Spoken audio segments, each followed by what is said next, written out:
রাজ্যের বিরোধী দলনেতা শুভেন্দু অধিকারী সহ 14 জন বিধায়ক ও রাজ্য বিজেপি ইলেকশন কনভেনার শিশির বাজুরিয়া দেখা করলেন রাজ্যের নির্বাচন কমিশনে। এই মুহূর্তে দায়িত্বে আছেন কার, তার কাছে একটি চিঠি জমা দিলেন। আমাদের সব কথা শেষ কথা হচ্ছে বাবা সাহেব ভীমরাও আম্বেদকরের সংবিধান। যে চ্যালেঞ্জ করবে তাকে জনগণ ধ্বংস করবে। শুভেন্দু, একটা জায়গায় রাজ্যের বিরোধী দল এবং রাজ্যের শাসক দল দুজনেরই দাবি এক, ভুয়ো ভোটার। আপনারা একটা দিকে ভুয়ো ভোটার কথা অভিযোগ করছেন, উল্টো দিকে কি অভিযোগ? আমরা তো 15,000 পাতা দিয়ে গেছি। তৃণমূলের কাছে রেকর্ড কোথায়? কালকে 9টা নাম পড়েছে হরিয়ানা গুজরাটের ইলেকশন সিও বলে দিল 9টা নামই লোক আলাদা। টাইপি মিস্টেক হয়েছে বা কিছু টেকনিক্যাল ফল্ট হয়েছে, আইডি নম্বর 1। আমার প্রশ্ন ছিল ভুয়ো ভোটার। না ভুয়ো ভোটার তো আছে, তৃণমূল তুলেছে। রোহিঙ্গা মুসলমানদের ভোট আছে তো, ডেমোগ্রাফি চেঞ্জ হয়েছে। মালদা, মুর্শিদাবাদ, উত্তর দিনাজপুর, দক্ষিণ দিনাজপুর, কোচবিহার চেঞ্জ হয়নি। নদিয়া, উত্তর 24 পরগনা, দক্ষিণ 24 পরগনা। 9টা বাংলাদেশ সন্নিহিত বর্ডার, যেখানে এই সরকার 600 কিলোমিটার বেড়া দেওয়ার জন্য বিএসএফ কে জমি দেয়নি, সেখানে এই জিনিস হয়েছে।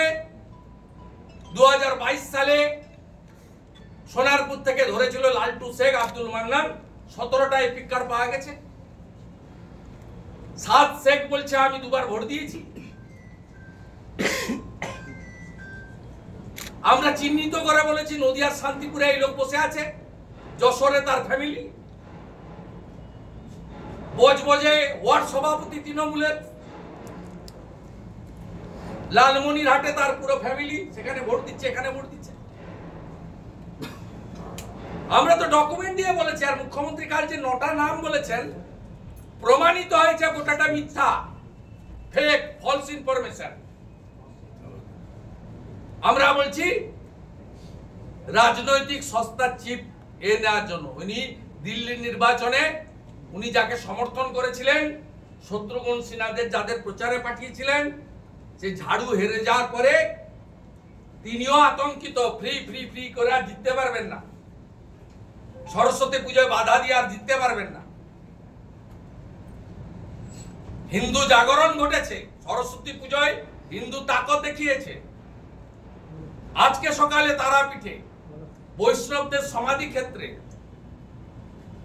আবর্জনা ফেলার জন্য ডাস্টবিন তৈরি করতে গেছিল, বৈষ্ণবরা ধ্বজ নিয়ে সে গর্ত বুঝিয়ে ফেলার কাজ করেছে। এই তাকত হিন্দুরা এর আগে দেখায়নি। বাংলার হিন্দুরা তাকত দেখাচ্ছে।